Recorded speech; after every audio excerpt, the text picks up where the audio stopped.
Bom dia, boa tarde, boa noite, a depender do horário que vocês nos prestigiam com a sua audiência, com a sua convivência diária aqui no Passagem de Plantão. E hoje, meus queridos, eu tenho uma visita, além de ilustre, inteligentíssima, com propostas muito bacanas que nós vamos discutir hoje. E é um grande amigo de longa data, que me conhece desde os 10, 11 anos de idade. Elvis, muito obrigado pela sua presença, pelo aceite do nosso convite, por estar aqui nesse papo bacana. É um privilégio para mim, Lincoln. O privilégio é meu, meu querido. Aliás, deixa eu te falar. Por favor. Fazia tempo que a gente não se via, meu cara. Elvis, coisa de uns 5 anos, acho que mais, hein? Mais. Mas você continua o mesmo, você não envelhece não, pô? O que acontece? Qual o segredo? Fala pra gente. Então, foi o que eu achei quando eu te encontrei no Facebook, no Instagram. Falei, o que acontece com esse cara aqui? Pô, o tempo não passa pra ele, só passa pra mim? Não pode ser assim. Dizem que a genética ajuda, né? A melanina aí tem um viés ali nesse contexto. Eu sou de acreditar, que às vezes o pessoal olha pro meu pai e tal, e fala, mas tu tá acabado, hein, Lincoln? É verdade. Mas vamos lá. Então, por que eu tô assim? Você sabe uma coisa que eu aprendi? Diga.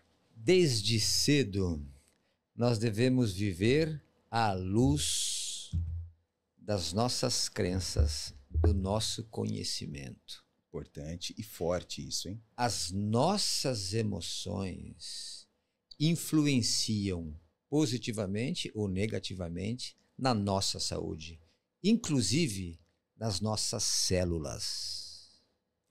Elvis, sabe que isso é um ponto importantíssimo, que tem muitos estudos recentes que já falam fisiologicamente explicando que a emoção, o que você pensa, o que você coloca na cabeça todo dia e vai pensando, vai gerando algumas reações químicas no corpo, que vai para a direita e para a esquerda e não tem erro.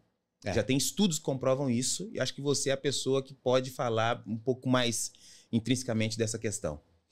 Há mais de 25, são 26 anos, na verdade, que a gente tem estudado essa disciplina, Lincoln.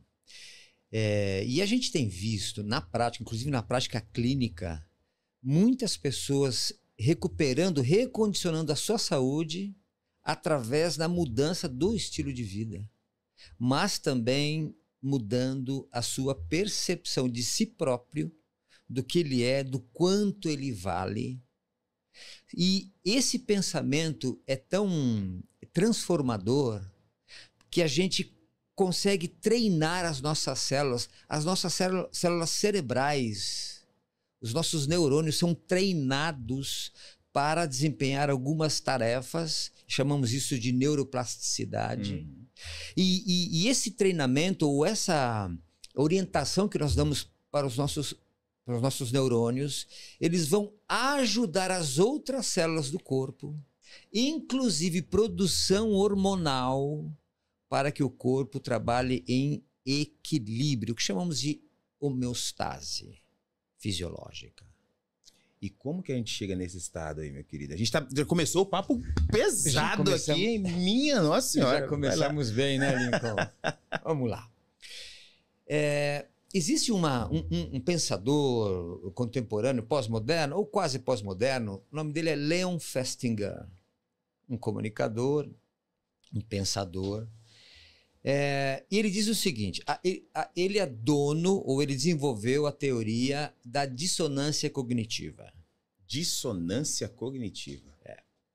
Ele fala o seguinte, nós fazemos as coisas porque nós cremos nelas. Por isso nós fazemos. São 3 pilares essa dissonância cognitiva. Então nós fazemos as coisas porque nós cremos nelas. Nós cremos, por isso nós fazemos as coisas. Esse é o segundo pilar.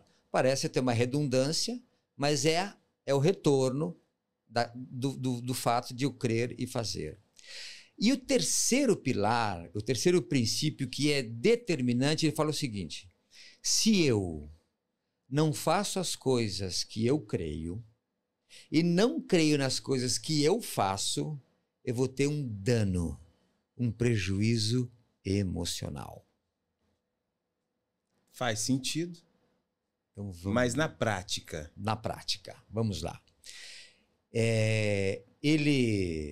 Eu estou resumindo uma teoria extensa, Sim. um livro assim com muita informação. Na prática é o seguinte: nós devemos viver à luz daquilo que nós acreditamos, porque senão nós teremos um dano, um prejuízo emocional. E aí a gente começa a abrir a nossa cachola, o nosso sistema nervoso central, para começar a entender algumas coisas que acontecem quando nós não estamos vivendo à luz dos nossos princípios, dos nossos absolutos éticos e morais. Vamos lá. Nós temos o nosso sistema nervoso central, ok? Ele que comanda todas as nossas ações, quer sejam elas voluntárias ou não, ok? E você, conhecedor da matéria, Sim. sabe bem disso. Sim. Dentro do sistema nervoso central, há separações, não é? E existe um sistema nervoso chamado sistema nervoso periférico, não é isso? Exatamente. E desse sistema nervoso periférico há um desmembramento. O sistema nervoso simpático, que eu costumo dizer que não é tão simpático assim, e o sistema nervoso parasimpático. E é aqui que nós começamos a modular, é aqui que nós começamos a compreender, inclusive, onde é que as minhas emoções podem ou não modificar o funcionamento das minhas células. Então vamos lá. Só para abrir um parênteses. Sim, aqui. sim. O sistema nervoso simpático, ele é mediado por um neurotransmissor e por um hormônio. Neurotransmissor, noradrenalina. Você já mexeu com muita nora. Muita catecolamina sintética no hospital aí, mas muita. Ou norepinefrina. Também. Que são as catecolaminas, Exato. ok? Perfeito. Qual é a função da noradrenalina? É um neurotransmissor e vai banhar todo o meu corpo. Só que quando eu estou em estado de alerta, de perigo, de estresse ou estado reativo, eu estou produzindo noradrenalina, que vai lá nas suprarrenais, dá uma fustigada na suprarrenal e produz um hormônio? Adrenalina. Muito bem. O sistema nervoso parasimpático faz a contrarregulação do sistema simpático, que tem um neurotransmissor, que é conhecido como acetilcolina, ou sistema periférico colinérgico. E o que a acetilcolina faz? A acetilcolina trabalha na homeostase, no estado de equilíbrio fisiológico. Mas espera lá. Nós começamos conversando de que as emoções interferem no bom funcionamento do orgânico, inclusive celular. Mas nós falamos de uma teoria da dissonância cognitiva. Exatamente. Que tem a ver com emoção. Aí a pergunta que não quer calar: o que veio primeiro, o ovo ou a galinha? Que cabe perfeitamente esse contexto. Completamente. Então, muito bem. Eu poderia fazer uma prescrição para ti, Lincoln. Não sei se você sabe, você já virou meu paciente, viu? Sim. Ok? Você é meu paciente. Por pura osmose, só por conhecer. Até porque na nossa teleconsulta que fizemos, nós falamos bastante sobre algumas coisas, não é? Inclusive ensejou esse nosso bate-papo. Exatamente, de hoje, né? Trouxe aqui. Muito bem. Então vamos lá. Eu poderia te prescrever os melhores e mais incríveis medicamentos, suplementos, hormônios e afins. Acontece que a gente vai deixar a teoria da dissonância cognitiva aqui um pouquinho esperando, porque a gente vai falar uma outra coisa importante que vai nos ajudar para a gente fechar esse contexto. Vamos imaginar que eu te dei uma pílula de ouro. E você vai engolir essa pílula. E dizem, não é verdade, mas dizem que essa pílula faz milagres. E você, ao ter essa pílula no corpo, você será transformado, a tua saúde será transformada. Muito bem. Aí você engole essa pílula. Aí, no outro dia, a gente vai fazer um exame, e dentre os exames que eu gosto de fazer, a gente vai fazer uma coprocultura. E uma coprocultura nada mais é que o exame das nossas fezes, do nosso conteúdo fecal. Sim. Aliás, em 2015 eu tive o privilégio de escrever um paper sobre a relação entre a microbiota, o microbioma intestinal e a longevidade. E aí que está a conversa do segundo cérebro, mas você vai me falar isso a respeito. Vamos falar dessa Quero história saber. do segundo cérebro. Quero saber. É isso aí. Bom, muito bem. E aí, estudando, pesquisando, conversando com pesquisadores de fora também, inclusive, e a gente aprendeu, vamos dizer assim, de que indivíduos que não estão fisicamente, emocionalmente em ordem, saudáveis, eles têm um conteúdo fecal rico em energia. Rico em energia. Já as pessoas que estão saudáveis, felizes e tal, o conteúdo fecal é pobre em energia. Teoricamente não fazia sentido, né? Assim, ó, se a gente pensar na lógica, mas como assim? Então, se o cara não tá... E o que é o conteúdo fecal? Nada mais é que um rejeito, é a excreção. Sendo a excreção, está indo embora, logo, esse conteúdo ele deve ser pobre em energia. Porque a energia tem que ficar conosco. Conosco, dentro. Mas lembra da pílula de ouro? A gente fez uma coprocultura e nós encontramos essa pílula de ouro. Ou qualquer outro elemento, né? Eu pergunto, essa pílula, esse ouro, entrou no teu corpo? Sim ou não? Sim, ingeri, só que ela saiu, mas entrou e saiu. Perfeito. Não ficou, não agiu. Aham. Então vamos entender um contexto aqui. O que entra no nosso corpo, no nosso organismo, é aquilo que é absorvido. Absorvido. Não entrou. Perfeito. Passou pelo teu corpo. Como eu passo a mão na tua mão, passo a mão, ou o massagista passa a mão na tua perna, ou vai fazer uma manobra, passou, não entrou. Então, tudo que passa essa barreira, os enterócitos, as células lá do intestino, tudo que passa essa barreira, isso é absorvido e aí entrou no nosso organismo. Mais um parêntese. As nossas células, os enterócitos, eles têm, vamos chamar assim, microvilos, pelinhos, né?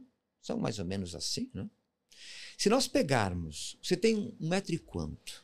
1,81, 82. 1,82. Tá. Então você é um dos grandes. Vamos lá. Você joga tênis? Não. Não. Mas conhece o esporte. Sim. Conhece uma quadra de tênis. Exatamente. Muito bem. Se nós pegarmos as nossas células intestinais e esticarmos todas elas são juntinhas assim com uma leve aderência que tem lá, né? O nome, inclusive em inglês. E se nós esticarmos como se fosse um lençol, todas as nossas células, uma do lado da outra, este intestino ou esta mucosa vai ficar do tamanho de uma quadra de Tênis.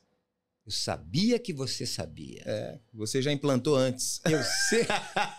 Eu sempre te admirei. É isso. Você aí. tá de brincadeira. Verdade. A gente tá falando do intestino todo ou das células? Imagina as células, uma do lado da outra, e se nós pegássemos todas essas células e esticássemos e estendêssemos como se fosse um lençol. O tamanho desta mucosa, ou seja, desse revestimento, chegaria, você mais do que eu, chegaria, no teu caso, quem sabe até uns 220, quiçá 250 metros quadrados. Nossa. Muita coisa. Então, imagina o tamanho dessa superfície que nós temos dentro do nosso corpo. O nosso tecido linfóide associado ao intestino, e aliás, o intestino e essa mucosa é um tecido imunológico secundário, já que o primário é o timo e a medula óssea, ok? É a área que faz a maior interface com o meio externo, porque muita coisa passa por ele. Diariamente, a todo tempo. O tempo todo. Então, muito bem. Aí nós começamos falando de emoção, e aí falamos de absorção, e aí falamos um pouquinho de neurologia, um pouquinho ali de sistema nervoso simpático e parasimpático, periférico. Agora a gente precisa juntar essas peças para a gente entender do que nós estamos falando e como as emoções irão ou não afetar positivamente ou negativamente o funcionamento do nosso corpo. Então vamos lá. Quando eu estou, Lincoln, sendo modulado pela noradrenalina e a adrenalina, as catecolaminas, há uma perturbação fisiológica geral. Então vamos lá. Todo mundo já tomou um susto. O corpo inteiro sente. O corpo inteiro sente. Todo mundo já ficou triste. O corpo todo sente também. Perfeito. Todo mundo já ficou ansioso. Compreende? Quando nós estamos em estado de alerta, ou fuga, ou reação, e esse sistema é um sistema, inclusive, de segurança, porque senão seria o seguinte, nós estamos aqui, e aí nós recebemos a informação, olha, nós precisamos terminar o nosso podcast, porque está tendo um terremoto. Aí nós falaríamos, olha... Tudo bem. Certo. Não é aqui não, é lá na China. Segura aí. Não, mas é aqui pertinho. Não pode ser. Não, a gente vai continuar aqui. Mas vai abrir uma fenda no chão, a gente vai cair dentro. Será? Não, acho que não vai abrir. É exatamente essa a reação que nós teríamos. Se nós não tivéssemos esse sistema de alerta e de fuga. Olha, tá pegando fogo no prédio. Segundo só, falta 1 hora e meia para terminar o podcast, a gente termina... Dá tempo. Dá tempo. É isso aí, dá tempo. E aí, em terminando, a gente... quem sabe a gente ainda bate mais um papo, porque faz tempo que a gente não se vê pessoalmente, e aí a gente vê o que a gente vai fazer. Então, isso não acontece porque nós temos esse sistema de alerta, de reação, ok? Inclusive de sobrevivência. Mas este sistema... ele tem uma utilização específica. Nós não podemos ficar acionando esse sistema sempre. Até porque nós não tomamos susto todo o tempo, não tem terremoto todo o tempo, não tem incêndio todo o tempo. Mas há algo que todo o tempo pode nos acometer, que são as nossas emoções. E aí que entra a questão do estresse. Estresse, depressão. Quando eu comecei o processo de emagrecimento, o médico falou, Lincoln, duas coisas que você tem que fazer agora. Primeiro, regular teu sono. Dormir de verdade. Que era 3, 4 horas por noite, às vezes 2, e não perdi o sono completamente mesmo. E outra coisa que eu vou te dizer, o único lugar que você vai poder estar liberado produzir cortisol é na academia.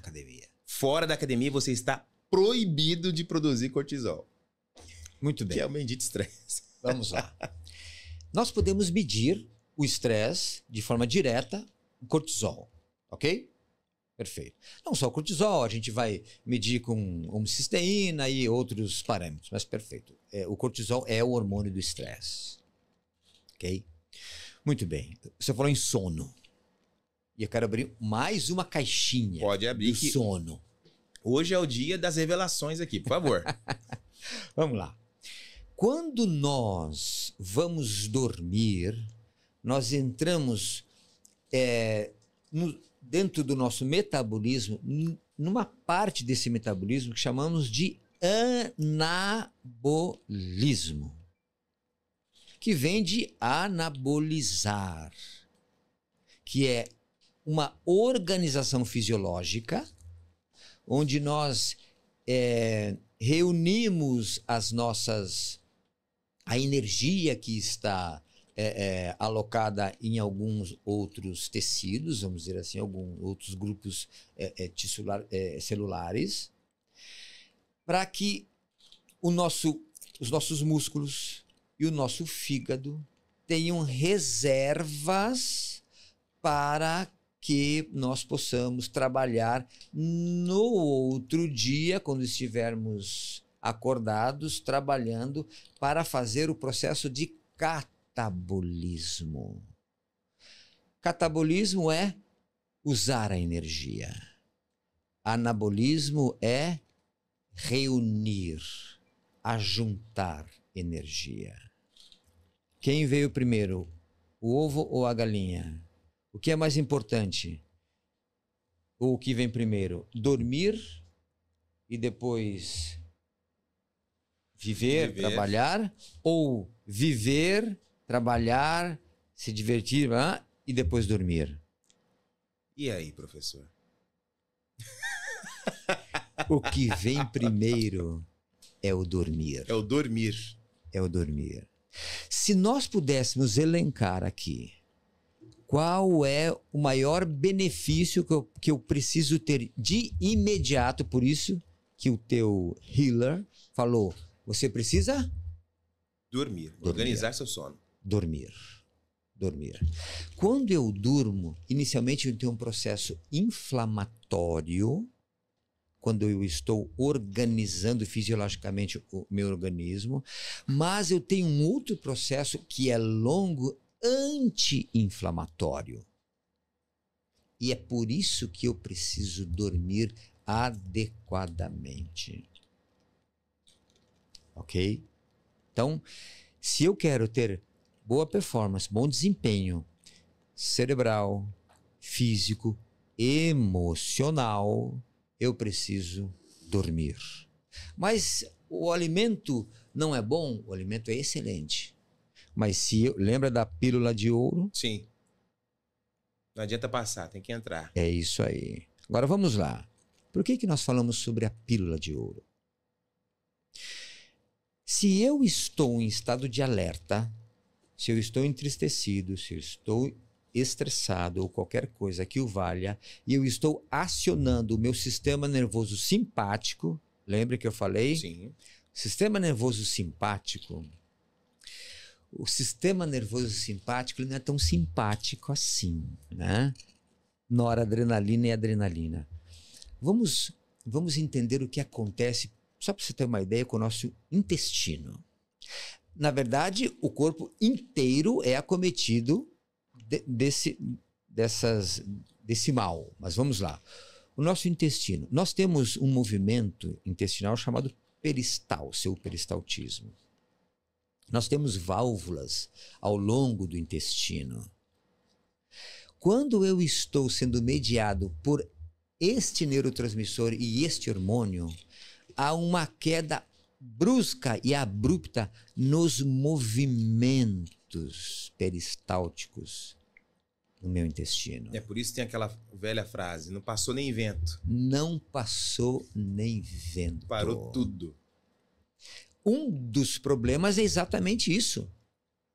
A prisão de ventre. Ou seja, eu fico obstipado.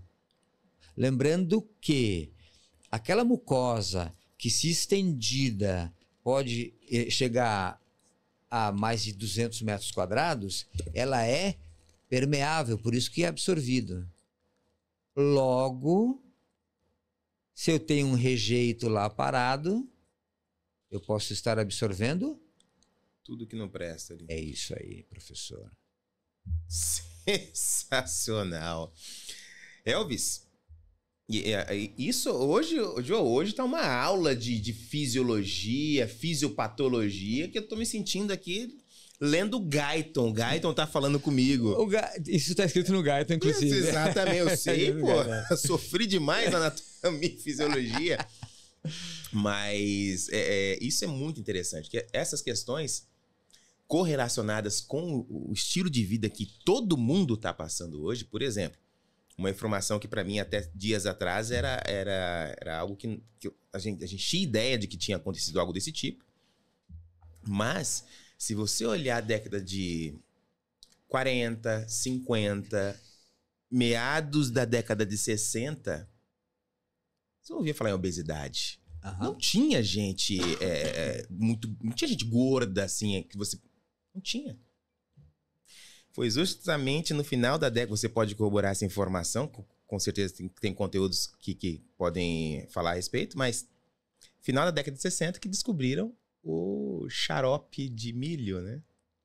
Que é o açúcar, o veneno, que é mais barato, fácil de adoça, muito fácil. Produção é muito fácil. Muito fácil. E aí... A gente pode fazer isso em casa. Exatamente. E aí foi o boom das obesidades, das outras doenças adjacentes que vêm junto com isso, né? E os Estados Unidos foi um grande precursor do xarope de milho, né? Que é o açúcar, que tem em todo lugar, em tudo que você vai comprar, tem o bendito xarope. E aí você falou de obesidade e nós falamos sobre o conteúdo fecal ser rico em energia, então não está passando a barreira e não está entrando via sistema portal, que vai lá para o fígado. A gente não vai entrar nesse particular, mas está ficando onde não deve ficar, ok? E com isso, eu quero trazer para nós aqui, somos todos alunos, com certeza, todos também professores e doutores. Hoje eu sou mais aluno e muito feliz, estou tendo uma aula aqui. Vamos lá. O meu intestino, ele produz inúmeros elementos, mas eu quero falar de 3 coisas que ele produz, que isso é algo, eu diria, recompensador. Existe um ácido GABA, amino-GABA-butírico, que o meu cérebro usa. E ele começa a ser produzido a partir do intestino. Eu produzo 3 ácidos graxos, 3 gordurinhas, vamos dizer assim, no meu intestino, que são imprescindíveis para os meus músculos, ácido acético ou acetato. Para o meu fígado, ácido propiônico ou propionato. E para o meu próprio intestino e para o meu cérebro, ácido butírico ou butirato. Se a gente olhar a composição do ácido GABA, eu tenho o butirato, ácido butírico. Sensacional. É daí que vem a frase, o segundo cérebro está no intestino? Quase. A gente vai chegar Quero lá. chegar lá, que eu tô curioso. A gente vai chegar lá. E tem uma outra coisa que a gente precisa entender. E a gente vai falar sobre isso, sobre o ciclo do vício e o ciclo do prazer. Sensacional. Isso é fisiológico, não é só emocional. Então vamos lá.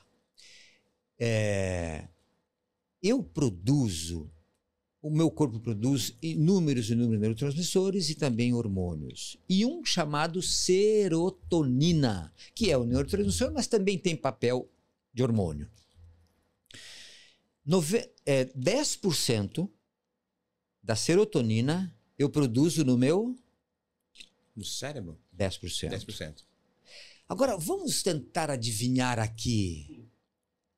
De onde vem o restante? Quantos por cento? Ou melhor, onde eu produzo os 90% da serotonina? Não pode ser no intestino. Pode acreditar, professor. Agora, fisiologicamente, me explica o porquê, como isso é possível.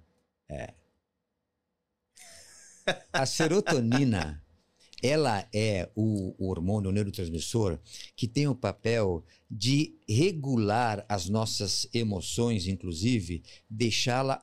É o hormônio, o neurotransmissor, que dá a linearidade da felicidade.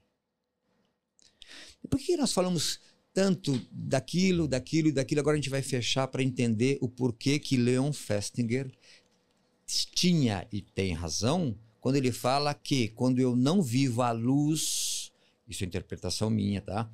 À luz dos meus absolutos morais, éticos e de correção, eu vou impactar negativamente o meu corpo. Vamos lá. O meu intestino, quando eu estou sendo modulado pela noradrenalina e pela adrenalina, ele não funciona devidamente. Logo, eu não consigo produzir acetato, butirato, propionato e não consigo operar de uma maneira, condição excelente para que haja uma absorção adequada. Meu intestino para. Ele não funciona. Logo, 90% da produção de serotonina foi... interrompeu ali também. Interrompeu. Ela não funciona. Muito bem. Só que não acontece só no intestino essa alteração. Vamos pensar um pouquinho agora no sistema vascular. Quando a nora e a adrenalina estão sendo derramadas nos meus receptores, eu tenho receptor alfa e beta, tanto é que quem toma, por exemplo, um beta-bloqueador, ele está tomando um bloqueador beta do ventrículo esquerdo para fazer, ou para evitar que haja uma maior saída de sangue desse local, ok? Exato. Por quê? Porque ali nesse receptor beta, a nora e a adrenalina vão fustigar, vão aumentar a ejeção de sangue, aumentando a contração só desta câmara cardíaca. Mas qual é o problema? Nenhum problema, senão no arco da aorta não houvesse uma diminuição da luz do vaso. Ou seja, enquanto num local há, no ventrículo esquerdo, aumento de saída de sangue, na aorta há uma diminuição da luz do vaso. Com isso, o que nós temos? Um aumento na pressão. Perfeito. Um aumento na pressão arterial. Se nós pegássemos, por exemplo, posso usar o Joe? Por favor, o Joe é nosso exemplo em todos os episódios aqui. Se nós pegássemos o Joe e nós induzíssemos um estresse nele. Ah, isso é fácil. Eu faço isso todo episódio. Olha, já tô tendo aqui uma prescrição aqui para você, Joe. Se nós induzíssemos um estresse nele e nós aferíssemos a PA, e não só a PA, mas também a oximetria, ele teria esse dado alterado. Ele, ainda que fosse uma sistólica, mas ele teria isolado. Teria isolado. Somente pela ação, que é transitória, da noradrenalina. Um fator externo, ponto, claro. É isso aí. Mas, às vezes, é interno, porque eu vivo num passo de estresse não percebido, por exemplo. Ou eu não compreendo que uma dose, ainda que seja pequena, de estresse pode causar um problema para mim. Por isso que eu preciso entender, eu preciso definir o que de fato vai modular as minhas ações e as minhas emoções. Mas espera lá, o sistema nervoso periférico, ele não é autonômico? Sim, Sim. é. Só que nós temos a grande possibilidade de sair ileso desse sistema. Porque há não é como o sistema voluntário, que tem uma placa motora que vai direto no músculo e fala, mexe, e ele mexe. No meio são 2 neurônios, e no meio desses neurônios há um gânglio. Então eu tenho um tempo, ainda que seja pequeno, para decidir qual dos 2 sistemas eu vou escolher para modular a minha saúde, a minha mente e as minhas emoções. Então vamos lá. Meu intestino para. Há uma maior ejeção de sangue, mas o arco da aorta é diminuído. Pressão lá em cima. Pressão lá em cima. O que acontece com o fígado? O meu fígado, quando eu durmo bem, eu tenho uma recolocação da glicose hepática, chamada de glicogênio hepático, que serve como uma reserva para emergências. Ok? Muito bem. E acontecendo isso, eu sendo modulado pela nora e pela adrenalina, os receptores hepáticos desse glicogênio são quebrados. As ligações são quebradas e essa glicose, esse glicogênio vira glicose. O fígado não pode conter glicose, vamos dizer assim, na sua estrutura primária. O que ele faz? Ele dispensa essa glicose para a corrente sanguínea. Quem faz a leitura da glicose é o cérebro. Até que este sangue passe adocicado, porque o glicogênio foi liberado, e foi quebrado e virou glicose e está no sangue. Até que ele passe e chegue no cérebro, todos os meus tecidos, isso é importante, todos os meus tecidos que não são dependentes de insulina. Quem são os dependentes de insulina? Músculos. GLUT4. Glucose Transporter 4. Os GLUT2, por exemplo, os olhos, têm um convite a entrar à vontade por difusão facilitada.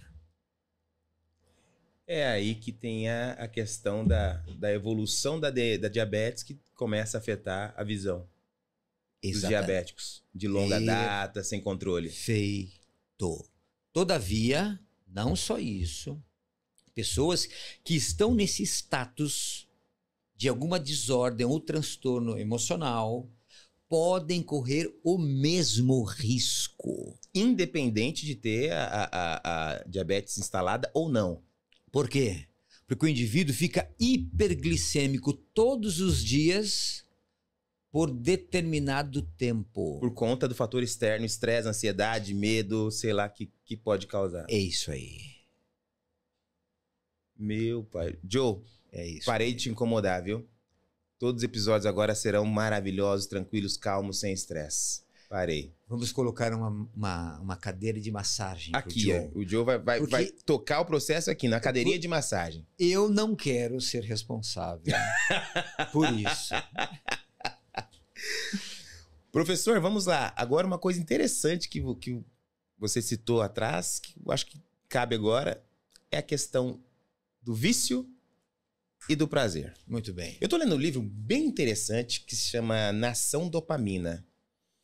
Uhum. e fala, ele explica, é uma psicóloga, e ela explica detalhadamente o viés ali do vício, né? Uhum. E também relacionado ao prazer, que não deixa de ser uma via de mão dupla de quem é viciado em alguma coisa.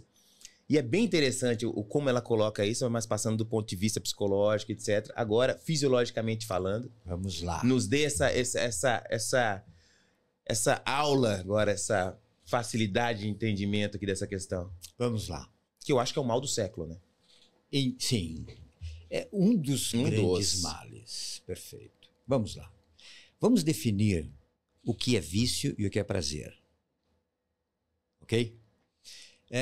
Vício é tudo aquilo que eu faço que não está em conformidade com a moral, a ética, bons costumes e tudo aquilo que eu acredito que seja verdade. Ok? Sim. Muito bem. Prazer. O problema está no prazer. Não está no vício. Porque muitas vezes a gente não entende o que é o prazer. Então vamos definir o que é o prazer. Dentro dos meus absolutos morais, das minhas crenças, eu acredito que Deus criou todas as coisas. Ok? E tem uma história, que eu acredito que é verdade, que fala que Deus criou Adão e Eva. E Eva. Ok? E ele colocou Adão e Eva em um Paraíso, um jardim. jardim. Exato. E qual era o nome de jardim? Éden. Éden. O que significa Éden? Boa pergunta. Já vi essa tradução há algum tempo atrás, mas pode reforçar. Éden significa prazer. Éden. O significado de Éden é prazer. Não, e mais, delícias. Uau! Éden significa prazer, delícias. Aonde que tá as delícias hoje? Perfeito. É o que aconteceu. Nós conhecemos a história da origem do mal, papapá, e aí, mas antes disso, Deus falou ao jovem casal: olha, vocês vão trabalhar aqui no jardim com prazer. Eles estavam no jardim do prazer. Vão trabalhar com prazer, vão comer com prazer, vão cultivar o jardim com prazer, vocês vão namorar com prazer, porque foi ele que inventou o sexo.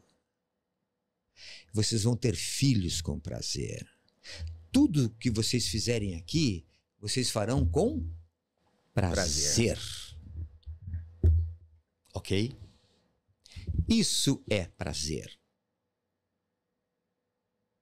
Isso é prazer. Muito bem. Vamos fazer um paralelo.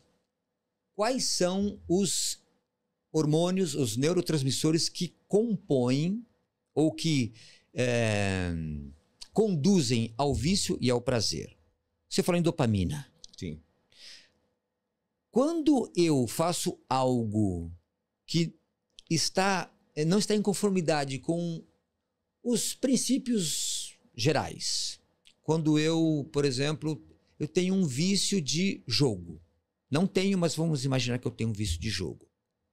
Você tem um vício, melhor, você é um indivíduo que não tem vício e você sai para jantar com a tua mulher. Você produz dopamina? É prazeroso, sim. Perfeito. Eu, com o meu vício, produzi dopamina? Também. Sim, produzi dopamina. Aquilo é o que traz prazer individual para você. Vamos lá. Eu queria só fazer uma pequena correção do prazer. Vamos ficar. O prazer, você é o prazer, eu sou o vício. Manda. Então, eu gerei dopamina. Você gerou dopamina. Depois da dopamina, vem um outro conjunto de substâncias chamada endorfinas. Eu sou viciado em jogo, joguei, ganhei. Eu gerei endorfinas? No final, sim. Gerei. Foi. Você saiu, jantou com a tua esposa. Exato. Aí ela olhou para você e falou assim: uau! Sensacional esse jantar. Hoje Vai ter. eu quero chegar em casa e o nosso quarto vai ser pouco. Só de imaginar já gerou endorfina. Sem a dopamina. Você entendeu? Sem a dopamina. E aí o que acontece? Qual é o papel da endorfina? Depois que vocês se amaram maravilhosamente, vem aquela sensação de bem-estar, de tranquilidade. Ok? Isso é endorfina. Mas vamos lá. Eu vou fazer um outro paralelo. Você tendo enamorado a tua esposa e eu enamorado uma outra pessoa que não minha esposa. Eu fiz algo que está errado. Gerei dopamina? Gerei. Sim. Gerei endorfina? Gerei igual você. Por que estamos falando isso? Porque o vício e o prazer, nesses dois primeiros estágios, eles geram o mesmo grupo de substâncias cerebrais e orgânicas. Mas aí vem a questão primordial que difere o vício do prazer. No prazer eu tenho, e só no prazer eu tenho, a produção de serotonina. Que é o terceiro estágio aí desse processo. Que é a continuidade, a linearidade da felicidade. E por que eu não tive isso? Vamos imaginar que eu tivesse enamorado uma outra pessoa, uma outra mulher que não fosse a minha esposa. Porque isso, dentro dos meus absolutos morais, não está correto. Nós podemos estar fazendo a mesma coisa e tendo resultados diametralmente opostos. Compreende? Lembra da teoria da dissonância cognitiva de Leon Festinger? Sim. Se eu não faço aquilo que eu creio, nem creio naquilo que eu faço, eu vou ter um dano, um prejuízo emocional. E por que o indivíduo que tem um vício, ele volta a recorrer àquele vício? Exato, se ele já sabe o final. Sabe por quê? Por quê? Porque ele já está viciado em Dopamina. grande Lincoln. Ele quer a dopamina. Não está preocupado em que vem o depois. nosso corpo, a nossa mente precisa de dopamina, de endorfina e de serotonina. Nós precisamos disso. É por isso que nós precisamos, quase que desesperadamente, vivermos no âmbito do prazer. Mas o prazer correto. É por isso que devemos viver à luz dos nossos absolutos morais, éticos. E esse detalhe que é importante, é até a parte psicológica, social, do porquê que é tão difícil tirar um usuário da Cracolândia, né? Então, você brilhou. Você Porque brilhou. é tão difícil. Eu lembro que eu li isso há 15, 20 anos atrás, tinha acabado de sair da faculdade. Naquela época, tinha um estudo que eles analisaram minuciosamente o crack e fazendo ali a parte fisiológica do porquê era uma das drogas que mais tinha um poder de vício no primeiro uso. O cara deu uma fumada, uma baforada no crack, ele já ficou dependente naquele momento. Isso há 15, 20 anos atrás. E era essa única droga. Uhum. Hoje, tem um cardápio de opções. Um menu. Então, é muito difícil, né? Se você chegar para um indivíduo que tem vício de jogo, vício de álcool ou de droga, ou qualquer outro vício, e se ele estiver um pouquinho lúcido e você falar, olha, você não pode fazer isso porque isso faz mal, sabe o que ele vai falar para você? Eu sei. E ele sabe, mas ele não consegue. É duro falar isso. É química pura, né? Não vai. Puxa, você brilhou. É é química. Há uma alteração neuroquímica tão severa que o cérebro fica dependente da sua própria substância. Entendeu? É muito pesado, hein, professor? Então, tá vendo como as nossas emoções, vejam, como as nossas emoções, elas modulam as nossas células e o funcionamento delas? Então não é bobagem quando eu digo que o cara que está trabalhando numa empresa, tem um cargo que ele não está feliz, que não era o que ele queria fazer, ele vai por obrigação porque ele precisa trabalhar. Isso aí, a médio e longo prazo, vai ser um resultado devastador na vida dele. Exatamente isso. Nós estamos diante de um dilema. Nós precisamos trabalhar, ganhar nosso sustento, Sim. ok, isso é ponto pacífico. Todavia, nós precisamos de gestores mais sensíveis e Empáticos, né? inteligentes emocionalmente, para promover um ambiente que seja tão propício ao crescimento individual do seu colaborador, que porque ele passa na empresa muito mais tempo do que em sua casa. Sim. Então, o gestor tem, não diria, ele tem a responsabilidade, eu ia falar obrigação, não gosto dessa palavra, nesse caso não caberia bem, mas ele tem a responsabilidade de fazer com que o ambiente onde ele está acolhendo o seu funcionário, o seu colaborador, seja mais propício para que haja uma explosão de ideias e de contentamento. Nós somos responsáveis. Eu até vou repetir, nós somos responsáveis pelas pessoas que nós temos ao nosso redor. Nós precisamos cuidar delas. Com certeza. E como que a gente consegue ter essa facilidade, essa fluidez para perceber quando o nosso corpo está avisando? E olha, aí nós... Porque o corpo fala. O corpo fala.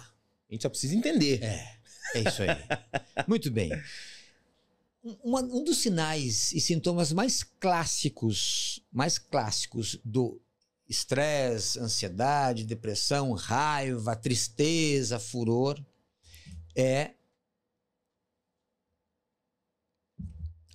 quando eu não estou com as minhas funções fisiológicas funcionando devidamente. Então, às vezes, eu não consigo ir ao banheiro, ainda que seja para urinar. Então, a gente precisa ouvir algumas coisas. Então, vamos lá. Às vezes eu tenho uma halitose, o hálito mais pesado, eu tenho dificuldade de urinar, dificuldade de defecar, eu perco muitas vezes a sede, eu não consigo beber muita água. Ah, mas eu preciso tomar água. Não, mas eu não consigo. Não é porque o indivíduo esquece, porque há um mecanismo inclusive de recompensa quando eu bebo água. E recompensa imediata. Aliás, todos nós somos também modulados por recompensas imediatas, rápidas, mas também recompensas a longo prazo. E as recompensas a longo prazo, elas não são mais importantes ou somente elas são importantes. Não. Eu preciso, por exemplo, ter recompensa a curto prazo. Por exemplo, comer. Eu preciso comer 3 vezes por dia, porque também eu como por prazer. Eu não como porque, olha, eu tenho lá um oligoelemento importante que vai fazer uma alteração. Ninguém come por isso. Como que é gostoso, porque gera isso prazer. aí. Eu como porque é legal, é gostoso, porque é social. Aliás, eu como muito mais por ser social e cultural do que por ser fisiológico. Acontece que há esse mecanismo de recompensa para a preservação da própria vida. porque senão nós não Exato. duraríamos hora.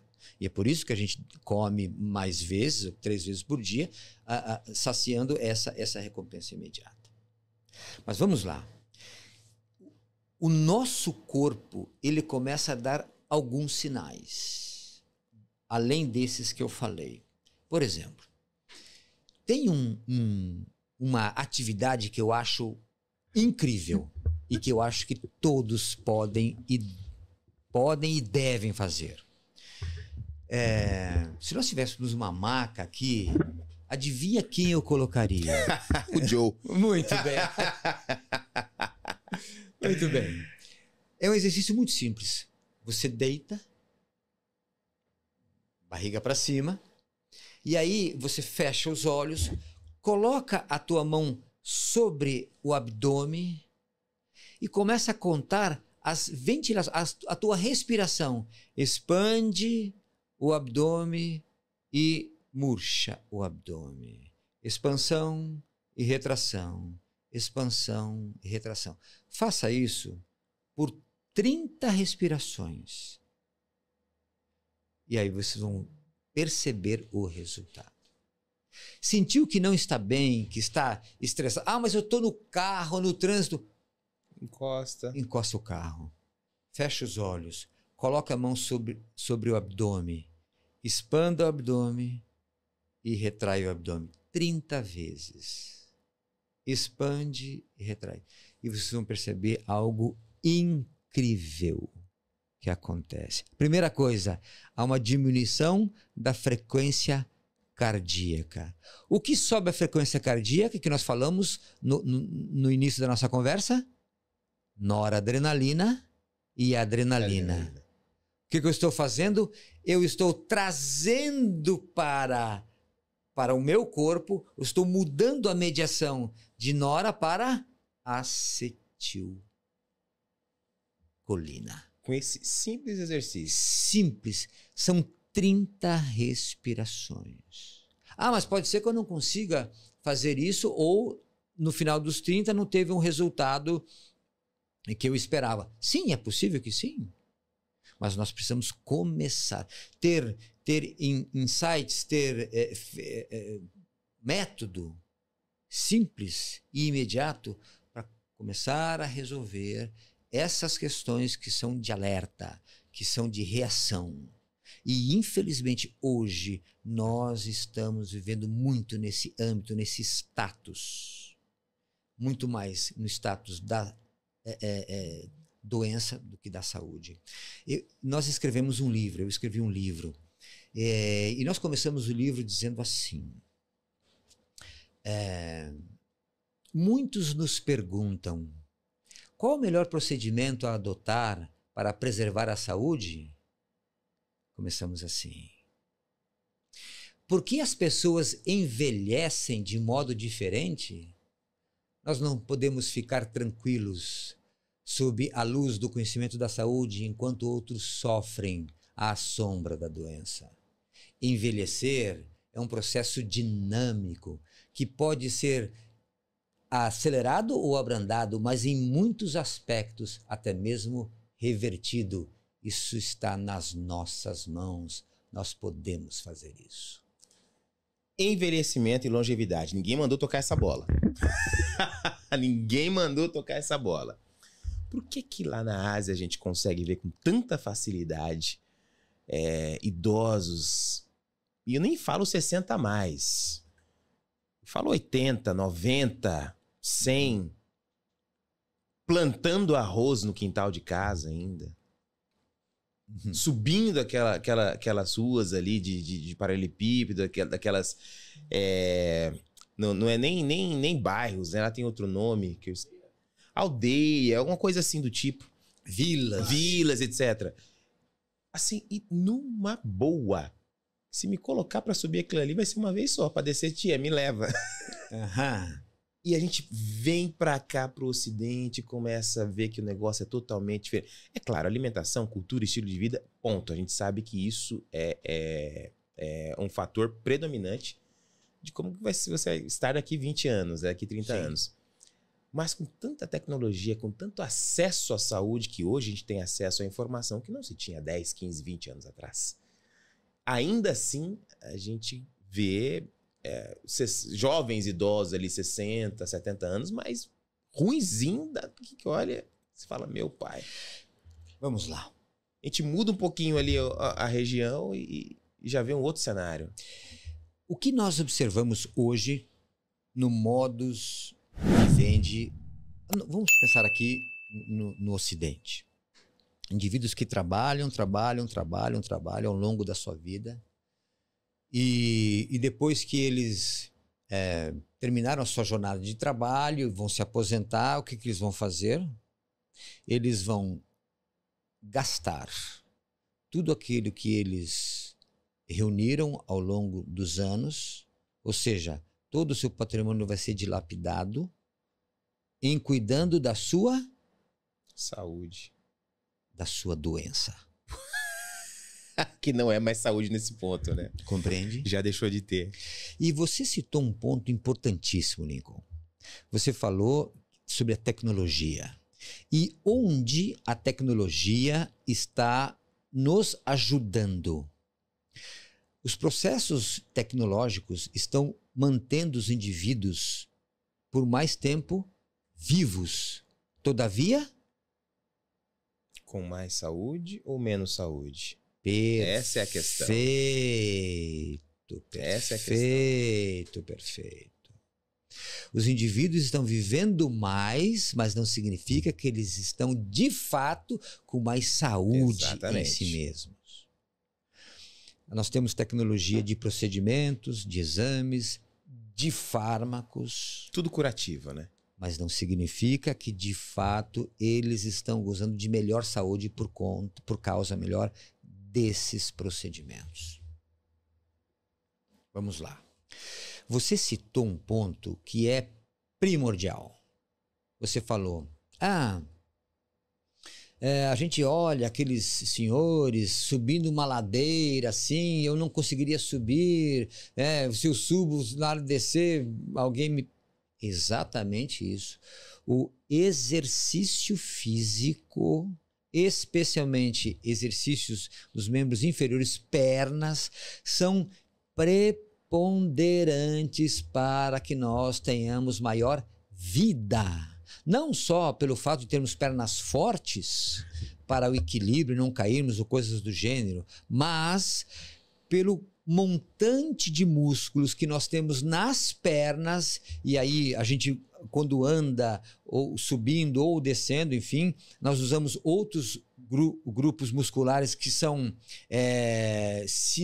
sinergistas, que também fazem o equilíbrio do tronco, inclusive, e toda essa massa muscular vai provocar uma alteração cardiovascular, ou seja, o indivíduo que sobe, desce escada, ou morro, ou montanha, ou vai plantar arroz lá em cima no Nepal, ou sei lá onde, o que acontece? Ele está condicionando o seu coração e condicionando as suas pernas para que ele tenha maior resistência cardiorrespiratória.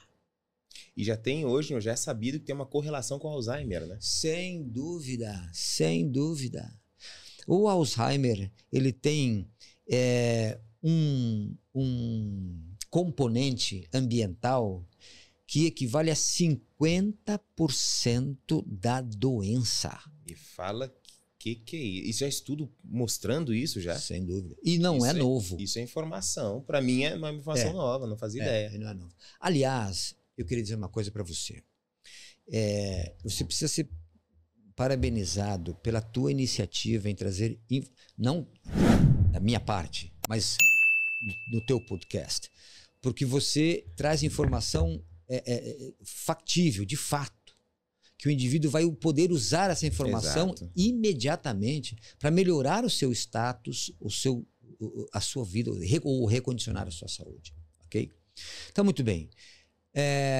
Como é que nós ajudamos o nosso cérebro na neuroplasticidade? Como é que nós ajudamos o nosso cérebro a encontrar novos caminhos Para isso, nós precisamos ter intestinos saudáveis. Vamos lá. Dentro de toda a massa cefálica, nós temos o sistema nervoso central, que é subdividido em vários sistemas, não é? E dentro da cachola, no cérebro, nós temos um sistema nervoso enteral ou entérico, que está ligado diretamente ao intestino. São neurônios que saem do cérebro e se ligam ao intestino. É por isso que se fala que o cérebro é melhor, que o intestino é o segundo cérebro. Porque há muita massa cerebral dedicada para este órgão. E lembrando, nós produzimos ácido butírico, que é importantíssimo para o nosso cérebro. Nós produzimos acetato, que além de ser importante para o cérebro também, que eu havia até esquecido, mas é também bom para os músculos. Quer fazer bons músculos? Tenha intestinos saudáveis, funcionantes. Outra coisa, quando nós escolhemos, ou quando está no nosso poder, escolher que tipo de informação a gente vai consumir, é importantíssimo que a gente escolha aquela que vai trazer maior informação cerebral, mas também maior irrigação do lobo pré-frontal. Justamente, agora tocamos em outro... A gente está fazendo isso aqui, né? E tá sensacional. Porque aí me veio a lembrança de uma outra questão, rede social. Que tem tudo a ver com status emocional. Sem dúvida. Hoje em dia, é um padrão que a gente sabe que muitas vertentes aí tem uma correlação importante com o que a gente consome.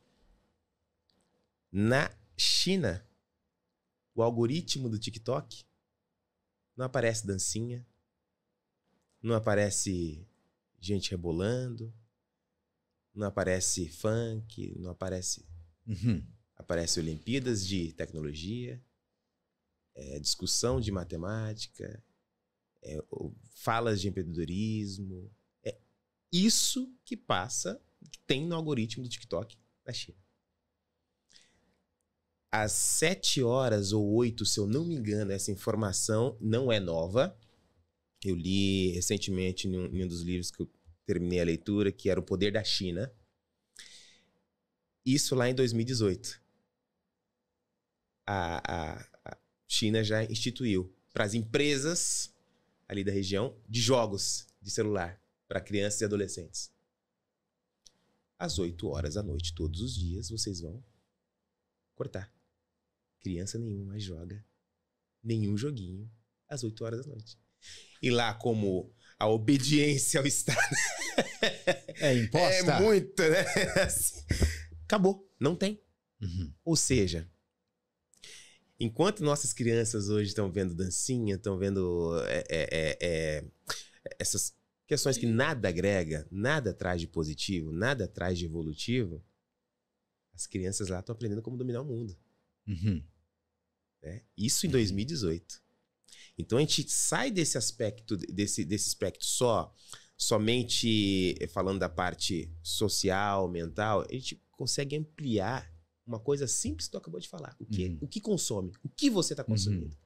Né? E olha só a proporção do que a gente coloca para dentro, seja visual, seja de alimentação, enfim. Olha onde chega. É por isso que nós não podemos restringir um tratamento a partir de uma única via. Ou só exercício físico, ou só água, ou só sol, ou só o alimento, ou... Não. É um componente holístico, né? Exatamente. Nós somos seres integrais e precisamos sermos cuidados integralmente. No livro que nós escrevemos, nós desenvolvemos uma metodologia que nós chamamos de Previna-se. Conta pra gente um pouco sobre isso aí, Vamos professor. lá. Porque isso tem a ver com exatamente o que você falou, com o tratamento holístico integral.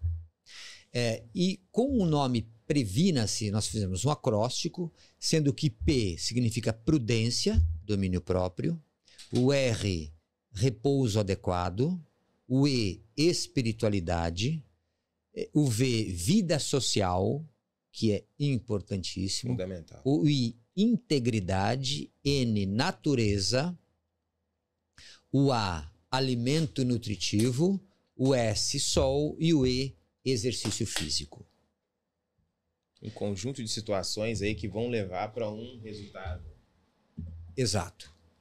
E nós, quando estamos tratando o indivíduo, o paciente, nós estamos buscando e chamamos isso de pilares e princípios de longevidade. Nós buscamos contemplar ou tratar todos esses aspectos, porque o indivíduo, nós somos indivíduos, pessoas integrais, e nós precisamos, por exemplo, de prudência, nós precisamos de vida social. Não é bom que o homem viva só, é por isso que ele se casa. Nós, por exemplo, imagina eu fazendo um podcast sozinho. Imagina. Não funciona muito bem. Não ia funcionar. Ora, então, nós estamos aqui conversando, trocando ideias, e nós estamos interagindo e fazendo com que a nossa vida, as nossas emoções, inclusive, estão sendo transformadas a partir dos teus pressupostos, dos meus pressupostos, dos pressupostos do Joe. Olha, tá vendo aí, Joe? O negócio é tão incrível. Olha só, nós acabamos de fazer aqui quando você me serviu água, você sabe o que você fez? Olha só que coisa incrível. Vamos lá. O viver em sociedade é tão maravilhoso, por isso que não é bom que o homem viva só. Em você sendo um indivíduo saudável como é, e tendo uma microbiota adequada e saudável como você é, e a gente observa isso, você sabia que com a repartição de utensílios, você está me fornecendo bactérias, boas bactérias, inclusive intestinais? Lembra que eu te falei que em 2015 eu escrevi um paper sobre microbioma e longevidade? Sim. Então, o que nós descobrimos aí nesse período, né, com esse trabalho? De que os indivíduos longevos, ou seja, acima de 80 anos, que vivem com pais centenários, acima de 100, eles têm a mesma composição microbiana intestinal. E aí a gente foi entender, mas como assim? Como é possível? Pela repartição dos utensílios na hora da refeição. Disseminava ali o que é bom. O que é bom. Bactérias aeróbias. Sensacional. Joe, já assistiu South Park? Já assistiu esse desenho South Park, Elvis? Não. É um desenho original americano. Eu lembrei agora de um episódio que eles falam exatamente sobre isso. É um desenho, assim, politicamente incorreto, vamos dizer assim. Eles vão na risca da primeira emenda mesmo, então não tem chororô. E a mãe de um dos personagens, a mãe do Kyle, e ela é gordinha, teve um dia que ela parece magra, toda esbelta, pulando feliz, e as outras mães dos outros meninos, o que você fez? Ah, fiz um transplante de cocô. Como assim um transplante? É um transplante, o médico mudou minha microbiota, agora minhas fezes valem ouro, tal. O episódio inteiro são as mães prometendo PlayStation, prometendo jogos, prometendo parquinho de diversão para os meninos para roubar as fezes da mãe do cara. Mas eles fazem um escambau na série. Quando elas vão no banheiro, ligam o alarme, vão tentar cortar o cano das fezes para cair, para pegar, para poder transplantar nas outras mães. É sensacional. E exatamente sobre isso, né? Fazendo só um contraponto aqui dessa parte. que eles falam sobre essa questão. Muda totalmente a microbiologia intestinal. Né? E isso eu já ouvi essa discussão há muitos anos atrás, quando eu trabalhava na assistência, de médicos falando sobre essa prática, que não é muito comum, mas tem resultado. Sim, sim. Nós participamos lá no Hospital do Servidor Público, vamos dizer assim, nos primeiros transplantes fecais. A gente estava com um paciente que estava com muito problema, estava na gastroclínica, na clínica de gastroenterologia lá do hospital, e vamos dizer assim que eu ajudei de uma forma a fazer a adequação desse microbioma intestinal do doador, né? O filho doando para o pai. Já faz pelo menos 12, 13 anos. Entendi. Voltando a falar agora, você tocou num ponto interessante que era para ter perguntado no começo, acabei esquecendo. Tua formação é diversa. Sim. Conta um pouquinho pra gente qual foi a primeira e por que esse caminho, Elvis? Vamos lá. Eu comecei lá nos idos 1900 e o John não era nascido. Não era nascido mesmo. Eu comecei com educação física. Educação física. Aí, e desde então, eu comecei a ir para a área da geriatria, né?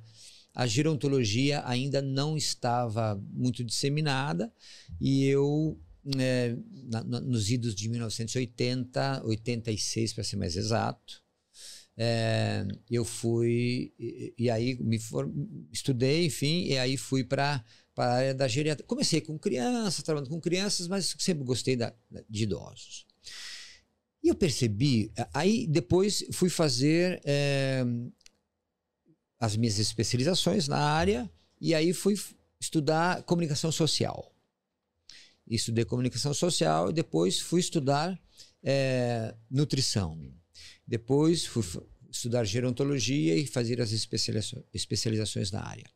Mas desde lá de trás, eu comecei a participar com um grande amigo, o Dr. Rogério Guimarães, em grupos de estudo voltados para a longevidade.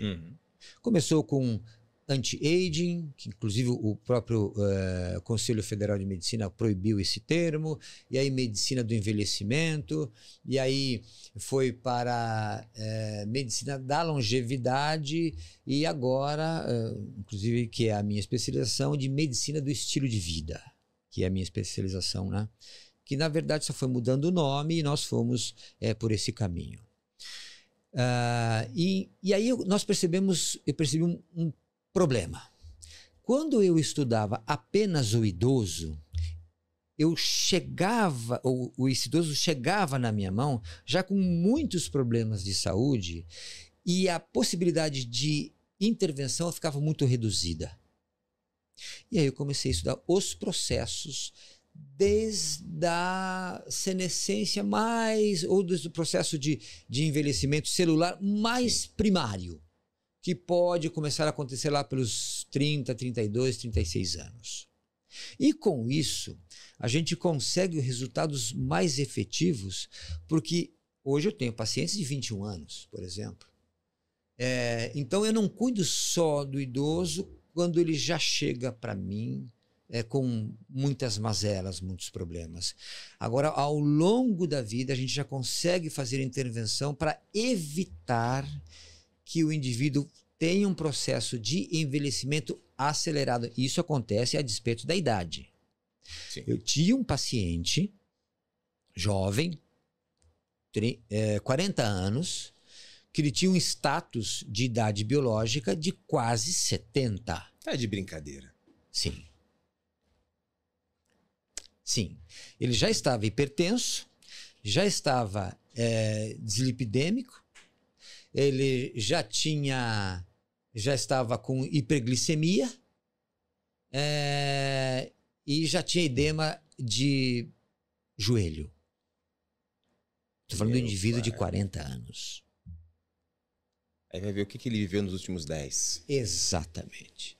E uma forma que a gente tem para avaliar e mensurar isso é exatamente que nós criamos um algoritmo, que você conhece bem, e que a gente faz essa avaliação e controle para saber onde esse indivíduo está, fazendo avaliação de risco, diagnóstico e detecção precoce e triagem. Mas é em saúde. Em saúde. Não instalou ainda, mas ele alerta. Exatamente. E a gente consegue predizer onde que pode acontecer, em que espaço de tempo.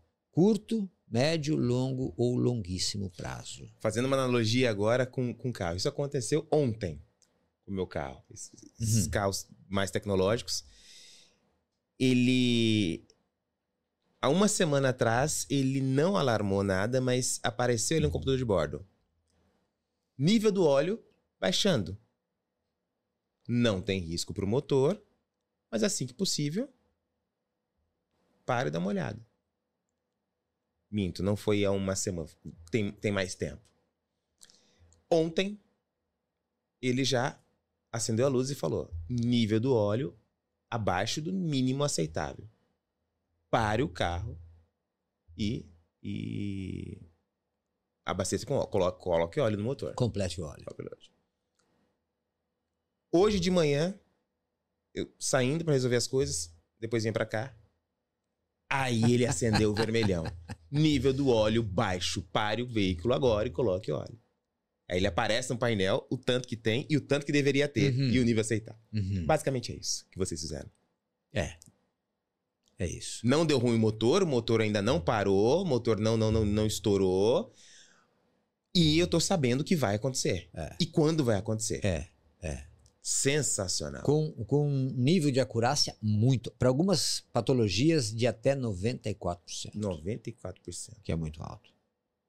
Isso, é claro, baseado em estudos clínicos, em todo o processo, já consegue-se ter essa efetividade. Sem dúvida. Sensacional. Sem dúvida.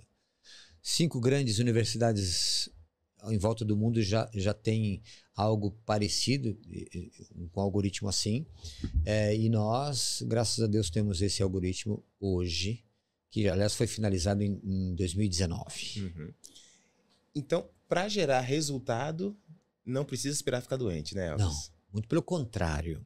A gente precisa criar condições favoráveis, porque em muitos casos, somente o fato de você mudar a condição desfavorável, o próprio corpo, Lincoln, já se recondiciona. Nós temos uma maquinária incrível, dotada de possibilidades incomensuráveis.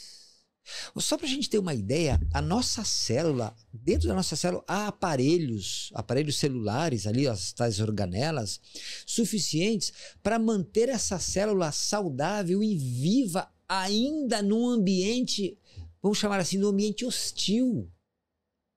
E se essa célula se adoecer, existe uma outra coisa também, um outro aparelho, um outro mecanismo dentro dessa célula que vai fazer com que essa célula se desintegre, vamos dizer assim, para que ela não comprometa as outras células. É por isso que um cara não morre de cirrose em um mês, né? Exatamente. São 10 anos ali e o corpo tentando lutar contra aquilo, o fígado tentando lutar contra a inflamação diária frequente. E ainda assim, se duvidar, ele nem morre disso. Sim, morre de outra coisa. Pode estar morrendo de outra coisa. Sensacional. Então, quando nós recondicionamos o nosso estilo de vida, nós estamos recondicionando nada mais, nada menos que a nossa saúde. E é essa a nossa proposta, e essa é a tua proposta, inclusive. Sim, exatamente. De estar nos chamando para essa conversa. Exatamente. Disseminar isso. E eu tenho acompanhado os teus podcasts. Eu vejo que você amplificou a ideia de saúde a tal ponto que você coloca outras questões aqui que são extremamente importantes. Exato. E fazendo um ponto, uma junção que você acabou de falar da parte de prevenção e de saber o que vai acontecer, eu te faço uma pergunta provocativa. Tudo é medicação? Tudo é remédio nesse estágio? Vamos lá. Há remédios e remédios. Há remédios que fazem mal, mais mal do que bem. Exato. E há remédios que só fazem bem. Mas de quais remédios nós estamos falando? Há remédios conhecidos como fármacos, substâncias que são naturais e outras que são sintéticas, ok? Eu estou falando isso porque eu estudei muito fitoterapia. Estudei fitoterapia e depois fui estudar farmacognosia. E aí, o que a farmacognosia nos ensina? Que nós temos extrações que são vegetais que podem trazer muitos benefícios, ok? E faz muitos anos que eu estudo isso. Aliás, décadas. Desculpa, mais de uma década. Mas eu não posso imaginar que o sol não é um remédio. Por quê?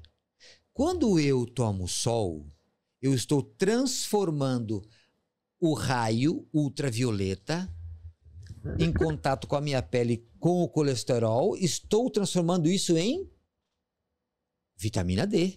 Aí eu te falo uma coisa, você sabe o preço de uma porcaria de um frasquinho de vitamina D na farmácia? É caríssimo. Então. Eu tive que comprar essa desgreta o ano passado. Aham. Porque eu não tomo sol, não tomava sol. Não tomava sol. Mas olha só. É absurdo, Elvis. Mas olha só, há uma transformação na pele e que vai para a corrente sanguínea, outra transformação no fígado e é finalizado nos rins. Olha a importância de eu manter a minha saúde de pele, hepática e renal de acordo. Porque aí eu tomo sol e eu consigo sintetizar esse colecalciferol. Mas não só isso. O sol provoca uma outra mudança incrível nos meus vasos sanguíneos. Por exemplo, o indivíduo que é hipertenso, ele deve tomar sol. Não porque a vitamina D ou o colecalciferol vai ajudar nisso. Não, porque o sol produz um óxido nítrico, um elemento chamado óxido nítrico, que é um potentíssimo vasodilatador. Quer ver só? Quando nós estamos tomando sol, lá na praia, é gostoso e tal, e a gente toma sol, e a gente levanta depois que tomou esse sol, qual a primeira coisa que a gente sente? Ai, meu pesadão. Daquela tela preta lá. Vasodilatador. Os hipertensos precisam tomar sol por causa disso. Então, o sol é um remédio, porque ele produz óxido nítrico. Ok? Sim. Vamos lá. Eu acho que isso está escrito no livro, Universidade de Tóquio. Eles fizeram um ensaio clínico com indivíduos que estavam... E um ensaio mais ou menos parecido foi também em Londres, a Universidade de Exeter. Eles pegaram plantas naturais e mostraram para as pessoas. E pegaram plantas de fotografia e mostraram para as pessoas. O que eles observaram? Que os indivíduos que contemplaram as flores naturais tiveram o nível de cortisol mais baixo. Isso não é remédio? Universidade de Exeter. Foi agora em 2018. Indivíduos que voltavam para casa a pé ou de bicicleta, que tinham mais visualizações de aves e aves cantando, tinham um menor nível de estresse porque tinham uma menor produção de cortisol. O cortisol nós temos 2 picos, pela manhã, em torno de 8 horas, e às 16h30, outro pico. Esses indivíduos que voltavam em torno de 16h30 ou até 17 horas e ouviam esses pássaros, tinham um nível menor de estresse. E aí Isso não é remédio? Não, pegando esse gancho que é sensacional, Posso estar enganado, mas eu acho que essa é a informação correta. Se não for, depois o Joe pesquisa ali, já mostra pra gente. Um dos países mais felizes do mundo, né? E começaram a correlacionar o que as pessoas faziam ali, diferente e tal. E uma das coisas, olha só que interessante, eu ouvi e falei, mentira. Fui pesquisar pra ver. Ô, Joe, pesquisa pra gente, coloca na tela aí o lugar onde as pessoas voltam, saem do trabalho e voltam nadando pra casa. Que o transporte público é no meio do rio. Sem brincadeira nenhuma, Elvis. Uau! O pessoal sai do trabalho, todo mundo, já tem a roupinha ali, põe no plásticozinho ali pra não molhar, põe as mulheres de maiô, os caras de pum, mergulham Voltam no rio, nadando. voltam pela correnteza, tem uma correnteza que facilita ali e já deixa todo mundo, só para no lugar que vai descer pra sua casa. Todos os dias. Não tem como ser no seu país mais feliz do mundo? Água, natureza. Coisa incrível, água. Quando a gente fala em natureza, existe um conceito que é japonês do banho de natureza. O que é isso? Contemplação. Deita na grama no meio do parque. Só observa.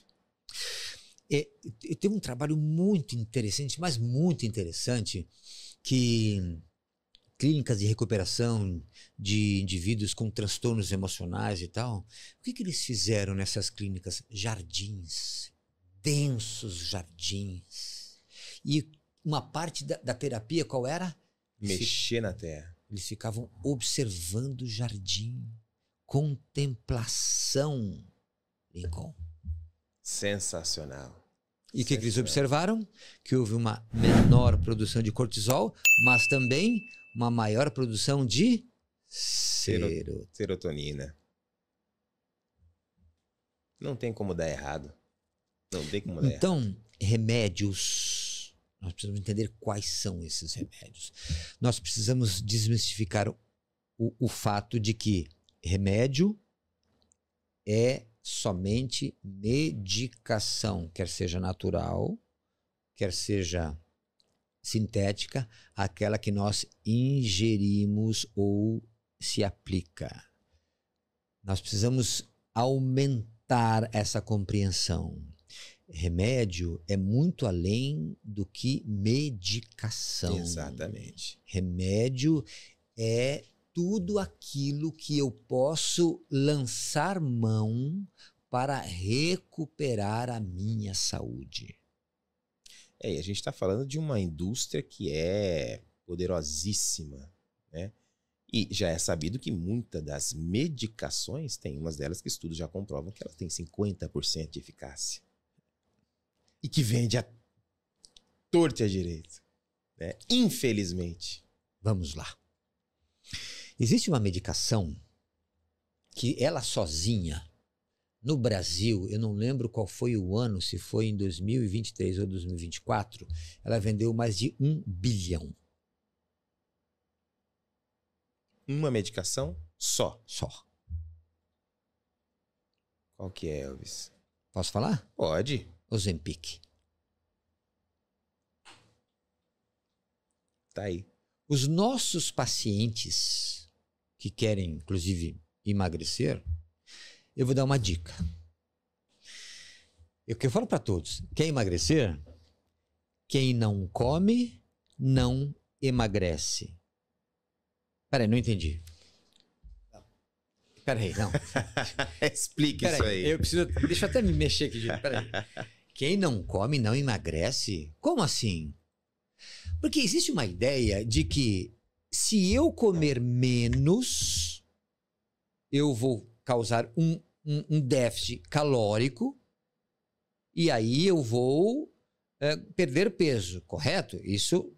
Pela lógica, sim. Pois é. Só que se esquece que o corpo, ele trabalha sozinho, ele entende o que está acontecendo, né? Então, olha só, nós fizemos um ensaio, de que medimos a taxa de caloria nos indivíduos que estavam, uns que estavam em processo de emagrecimento e com restrição calórica. O que nós observamos? Que essa taxa metabólica basal, ela foi cada vez mais diminuindo. Ou seja, se tinha uma taxa metabólica de 1.600 quilocalorias, foi baixando para 1.200, foi baixando para 1.000.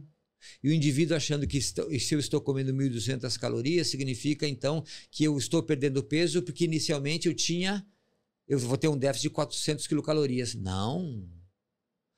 O cérebro, que se entra em privação, ele começa a desligar receptores. Porque no potencial de ação, ou seja, para os músculos, vai até 20 ou 25% de tudo que eu como. O restante é para o cérebro e para os órgãos.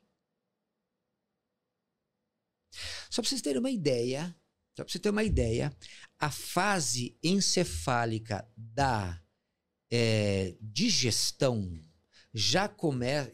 Vamos pensar em comida, ou o que eu vou almoçar, ou o que eu vou jantar. 20% de todo o processo digestório já começou sem eu ter colocado nada na boca. Logo, se eu tenho uma prescrição adequada, eu já começo a produzir todas as enzimas e todo o processo digestório, inclusive a alocação, a adaptação desse alimento que da boca, do esôfago, do estômago, pylori e daí por diante até a sua eliminação. Então, para emagrecer, você tem que comer. E eu falo, quem não come, não emagrece. Sensacional. E eu tenho inúmeros casos. Eu vou até repetir. Presta atenção. Quem não come, não emagrece. Elvis, que papo maravilhoso. Que aula que você deu pra gente. Um prazer pra gente conseguir absorver tudo isso. Eu acredito que muita gente que está acompanhando vai ser beneficiado de alguma forma com toda essa estrutura fisiológica tão didática que você passou pra gente hoje. É um prazer para mim. Prazer é nosso, com certeza. E qual a frase que você deixa para nossa audiência do ponto de vista de estilo de vida e saúde? Eu quero me dirigir a você. Nós somos seres indivisíveis. Nós somos seres dotados de inteligência, de emoção, de vontade. Nós, para vivermos mais e melhor, precisamos contemplar todos esses aspectos da nossa vida. Por isso, não se esqueça, você tem em si um maquinário completamente hábil e suficiente, dotado pelo Pai Celestial, para viver na sua plenitude. Confie, você pode. Meus queridos, esse foi mais um Passagem de Plantão, riquíssimo, cheio de informações. Curte, comenta, compartilha. Façam perguntas que o professor Elvis aqui vai responder, vai entrar em contato com vocês. Meu querido, para encontrar o Elvis hoje, o que a nossa audiência vai fazer? Vai entrar em contato com 11 981 34 35 35 ou e-mail elvis@institutoprevina.com.br. Maravilha. E as redes sociais? Instituto Previna. Instituto Previna. Elvis, parabéns. Obrigado pela aula de hoje. Foi maravilhoso esse bate-papo. Muito obrigado pela sua presença. E, queridos, esse é o Passagem de Plantão. O dia só acaba depois dele.